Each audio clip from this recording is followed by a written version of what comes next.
11º domingo do tempo comum, ano B. Após superar o episódio familiar constrangedor e recolocar todos diante de uma tomada de posição e de decisão, quem fizer a vontade de Deus, esse é meu irmão, irmã e mãe, Marcos 3,35, Jesus, segundo Marcos, recomeça a ensinar junto ao mar, Marcos 4,1, e transcorre o dia ensinando através de parábolas. Semeador, com explicação da parábola para os discípulos, 4:3-20. A parábola da semente, 4:26-29. A parábola do grão de mostarda, 4:30-32. Com uma conclusão sobre as parábolas, evidenciando que os discípulos recebiam explicação particular. Marcos 4:33-34. A última ação do dia foi a travessia do lago da Galileia, rumo à região dos Gerazenos. Marcos 4:35-41, 5:1-20.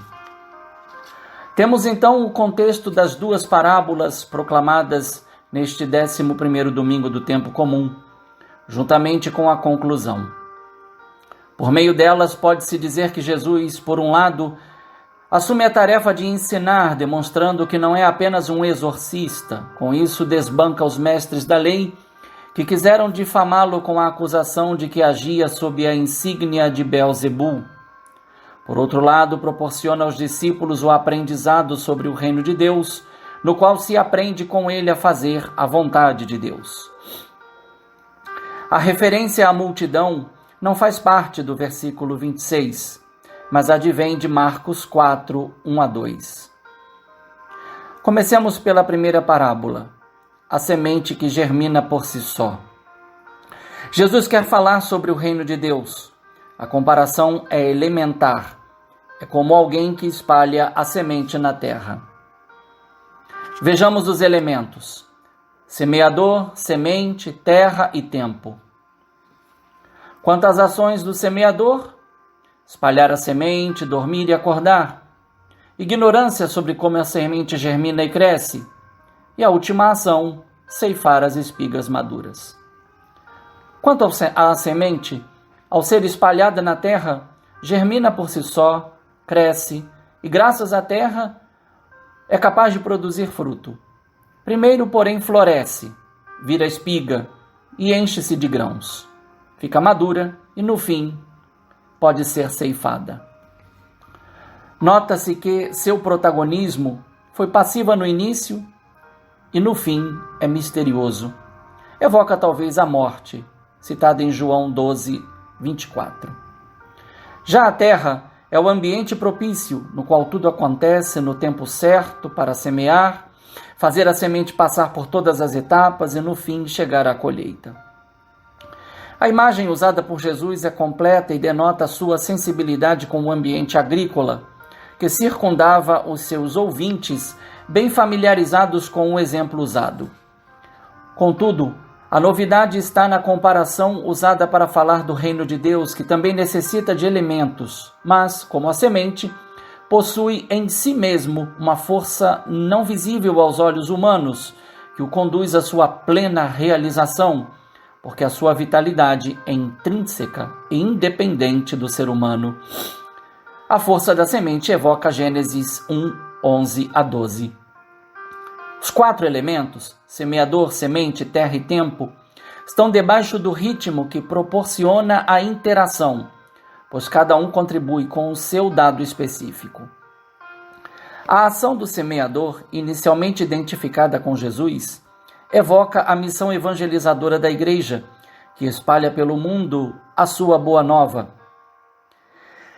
Esta, por sua força vital, transforma a realidade a partir de dentro, realizando uma verdadeira inculturação da fé, que no tempo certo e oportuno alcançará sua plenitude, visibilizando o reino de Deus disperso por toda a terra.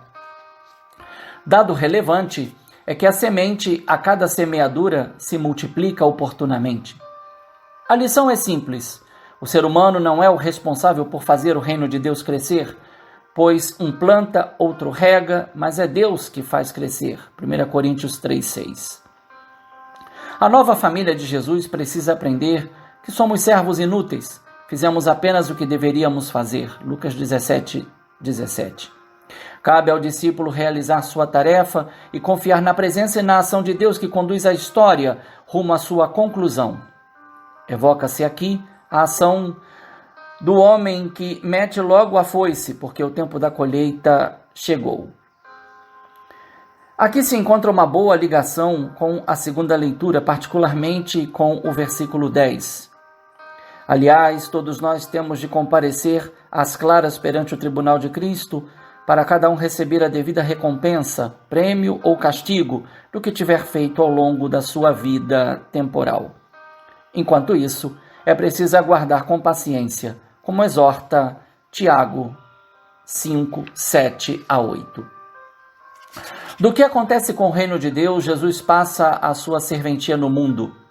O exemplo continua vindo do ambiente agrícola, mas dirige a atenção dos ouvintes, em particular dos discípulos, para a principal característica do reino de Deus. É pequeno e humilde.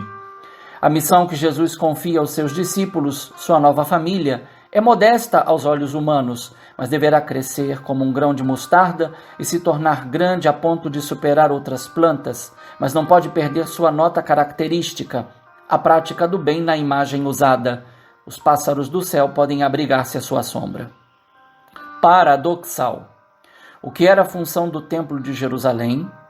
Até o pássaro encontrou uma casa, andorinha, um ninho para si, onde põe seus filhotes. Os teus altares, Senhor dos exércitos, meu rei, meu Deus, Salmo 84:4, agora é função da igreja, que, como a árvore da mostarda, estende no mundo inteiro os seus ramos para oferecer sombra aos pássaros do céu, isto é, aos convertidos, que provém de todos os povos, raças e línguas. Sob o uso da mostarda, encontra-se um valor terapêutico e medicinal, há muito conhecido e praticado no Antigo Oriente Próximo. Sabedor de que não só a folha, mas também a semente ajuda na digestão, pois aumenta a produção de saliva, protege o fígado e, além disso, tem ação anti-inflamatória. A pequenez da semente de mostarda, de certa forma, se contrapõe à exuberância do cedro citado na primeira leitura, árvore típica do Líbano e que foi usada na construção do Palácio de Davi, no Templo de Salomão, e também foi usada pelo profeta Ezequiel para contrapor a ambição humana ao projeto de Deus, que decide dar um futuro ao pequeno, ao deixado de lado, ao fraco e simples, através do seu reino messiânico. Pelas metáforas usadas por Ezequiel, prepara-se a interpretação da história segundo o agir de Deus e não segundo as pretensões humanas.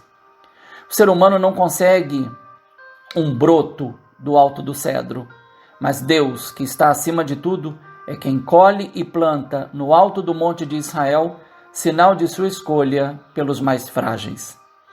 O resultado da ação de Deus agricultor é semelhante ao da árvore de mostarda. Debaixo dele pousarão todos os pássaros, à sombra de sua ramagem aves farão ninhos.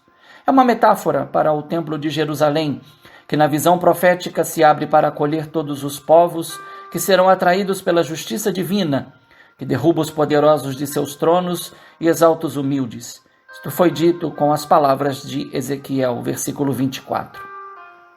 A imagem se amplia com o Salmo 91, trazendo a imagem do justo, que para nós é Jesus.